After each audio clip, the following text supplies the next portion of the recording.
Bom dia, meus amadinhos do sétimo ano.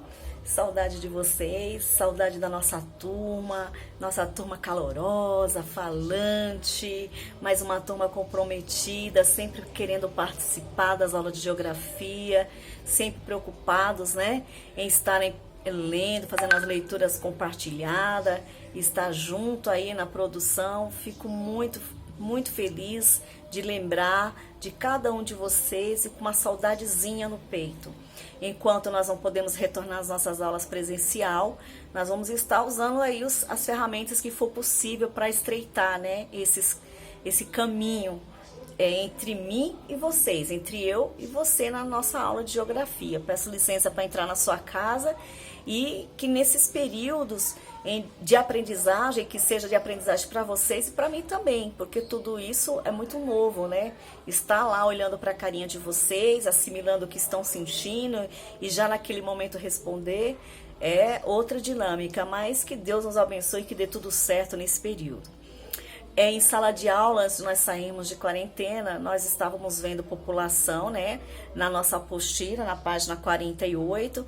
Eu até havia passado umas questõezinhas para os primeiros dias de isolamento para vocês. Eu vou dar uma repassada aqui e fechar esse capítulo com alguns exercícios, algumas atividades aqui no Classroom. Espero poder ajudá-los e qualquer coisa pode entrar em contato comigo no nosso período de aula, porque eu estarei pronta para atendê-los, ok? Primeira coisa que nós aprendemos, né, sobre a população do Brasil na nossa apostila, como que funciona o crescimento demográfico.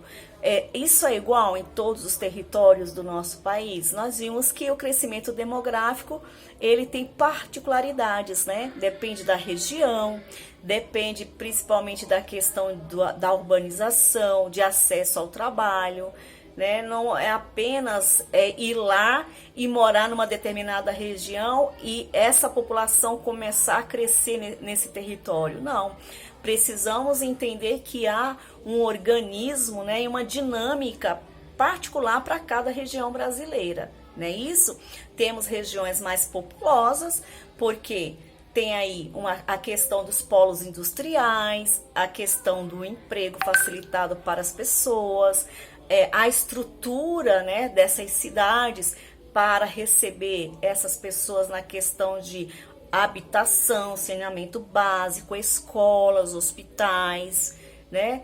Tem toda aí uma gama de preocupações que precisa ter na hora de estudarmos uma região do Brasil, se ela é populosa ou não. Quando ela não é populosa? Ela não é populosa quando ela não tem atrativo de trabalho, quando ela não tem uma estrutura ainda conveniente, né, para receber a essa população brasileira.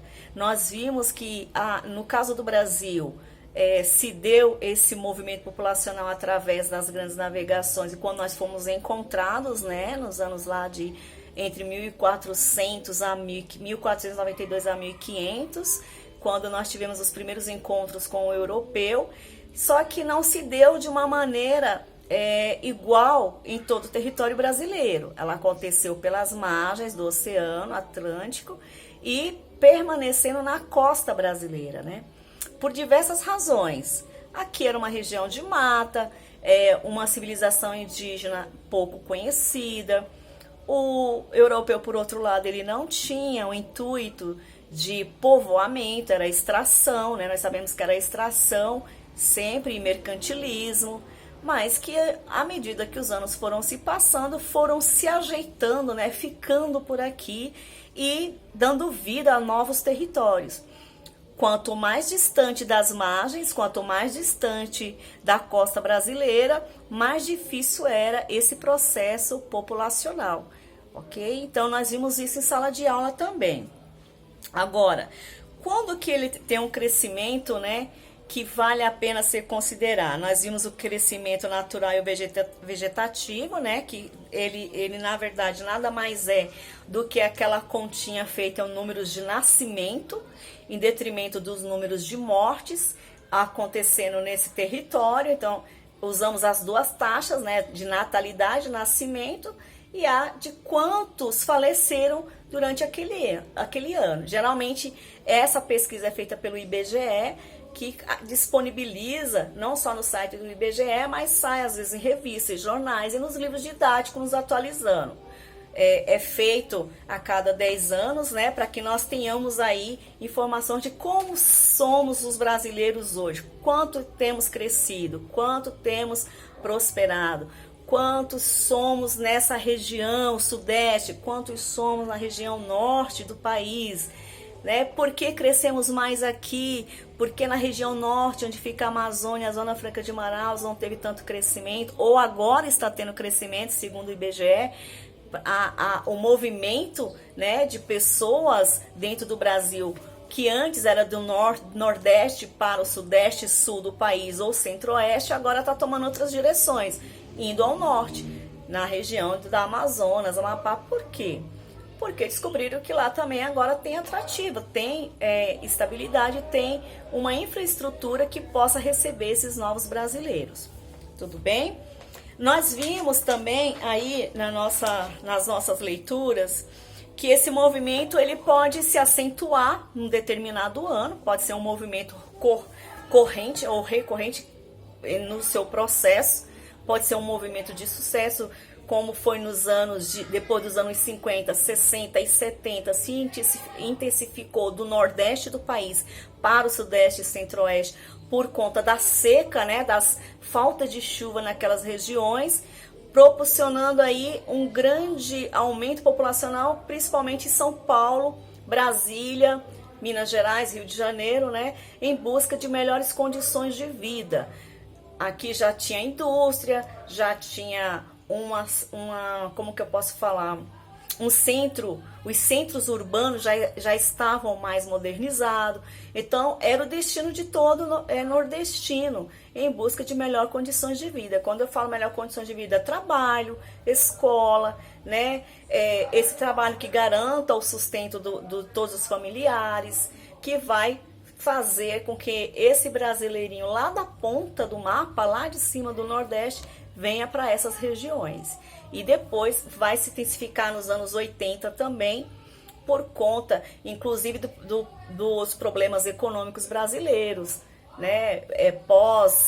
Período ditatorial, vamos saindo desse período. Então, muita coisa vai mudar aí na história do nosso Brasil. Mas é bom que você saiba que esse é um assunto que nós vamos estar estudando sempre, desde o momento de 7º ano até mais para frente aí, nas próximas seriações, né? Nós vamos estar verificando como o Brasil ele tem se comportado em questão de mudança.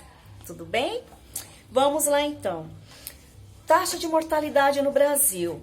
Depois dos anos 50, 60 e 70, até então, nesse período morria-se muitas criancinhas antes de fazer um ano de vida.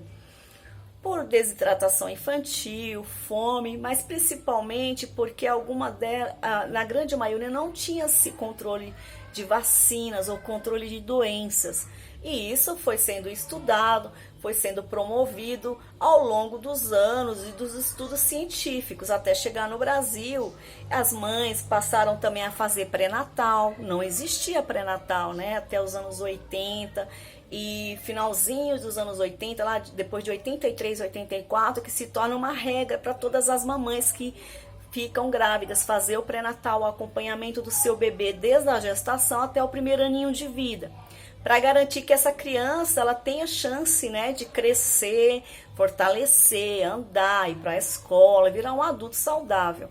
Então, o controle de doenças, e a partir das campanhas de vacinação, vai facilitar e muito que o crescimento populacional no Brasil seja fortalecido depois dessas décadas, ok?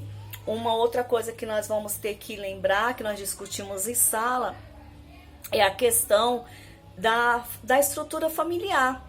Antes, os papais e as mamães tinham muitos filhos, porque eles precisavam de ajuda nas tarefas, né, do lar, nas tarefas, muitas vezes dos sítios. Muitos moravam ainda no setor rural, né, nos campos, nas fazendas e sítios.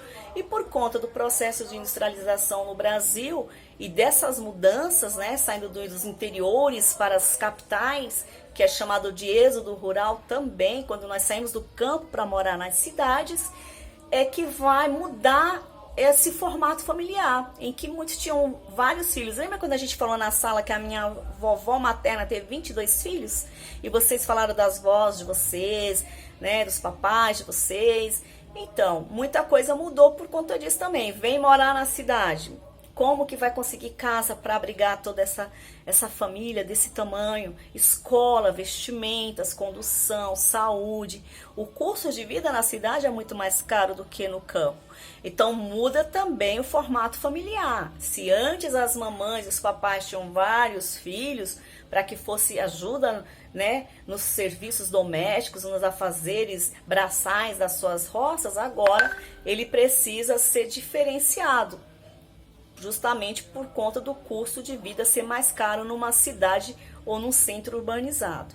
Então diminuiu bastante, agora nós temos famílias que se antes tinham 10, agora tem 6, se tinham 6, agora tem 4, e assim por diante. E essas mudanças não param por aí, nós vimos que depois vamos ter mudanças significativas quando as mamães decidem ter um filho ou 2, quando vão trabalhar, precisam trabalhar e deixar essas crianças na escola, muda tudo também, né?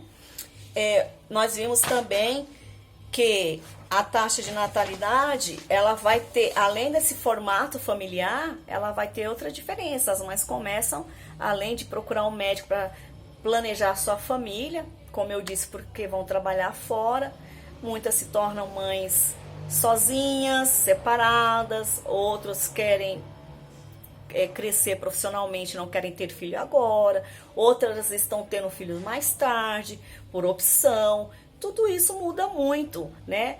A via de regra no que se diz respeito ao movimento populacional de uma região.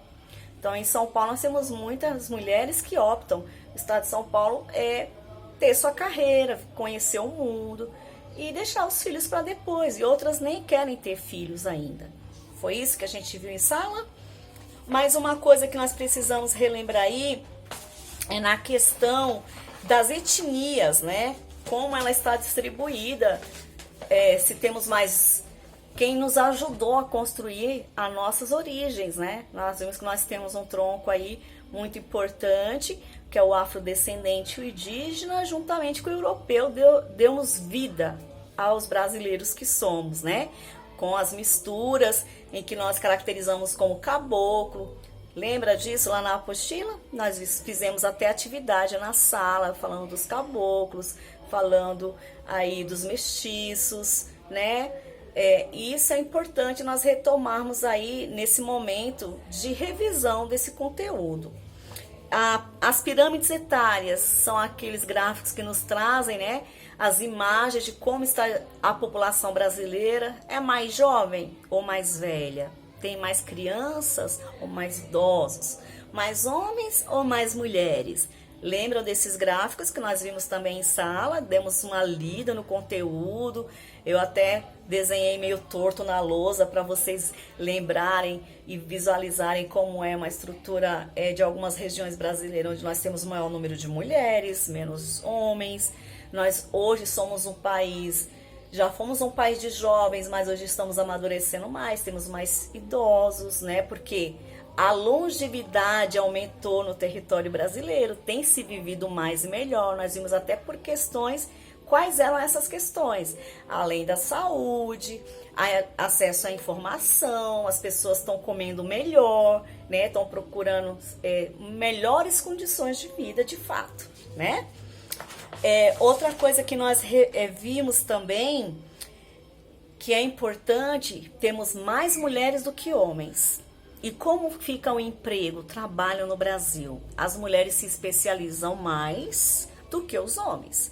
Mas nós vimos também uma outra informação importante. Lembra dessa aula? Lá na página 58, quando nós estudamos sobre esse assunto e vimos que as mulheres se qualificam mais, desempenham as mesmas funções, porém os homens ainda ganham mais que as mulheres. Elas ainda não chegaram a empatar nessa questão, né, de igualdade salarial no Brasil. Então, as mulheres fazem tudo o que os homens fazem, às vezes têm mais faculdade, mais conhecimento do que eles, mas não recebem o mesmo valor pela profissão desempenhada. Estamos caminhando também nessa questão para que o Brasil se modernize nisso também. Lembraram? Estão conseguindo? Bom, e para fechar, nós vimos aí que além dessa questão das mulheres serem mais qualificadas e menos remuneradas no setor de trabalho brasileiro, ainda tem a questão da etnia ou da raça, né, como era falado, a questão racial, em que mulheres negras ainda ganham menos do que as mulheres brancas e que homens negros ainda ganham menos do que os homens brancos. Ainda temos uma questão aí que destua, né, a nossa sociedade, trazendo as desigualdades sociais. Eu vou parar aqui, porque eu vou estar fazendo novos comentários para a gente estar finalizando, né, esse capítulo, população. Espero que tenha dado, pelo menos para vocês lembrarem o que a gente conversou, para darmos sequência aos nossos estudos a partir de agora, tá bom? Um beijo e até o nosso próximo encontro.